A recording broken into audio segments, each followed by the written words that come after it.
malalim, di ba? Ganda.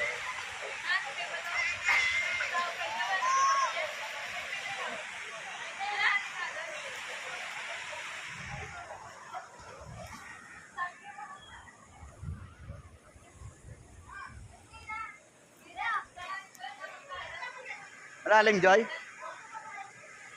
Malalim?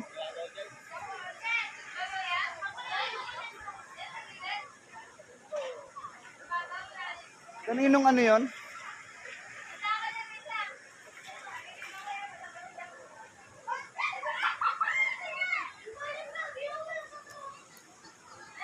Ganda, di ba? Kaya nga lang talaga sobrang layo, guys. Yan. Ganda, oh, wow. Thank you, guys. Ito yung ano, ang kahapon, natapos yung paghatid namin sa Apo. Kaya ito yung mga bisita namin, mga taga-Bulacan, mga anak ng mga kapatid ko. So, ang layo lang kasi nito. Pero mabawi naman, sobrang ganda. So yun guys, maraming salamat. I love you all.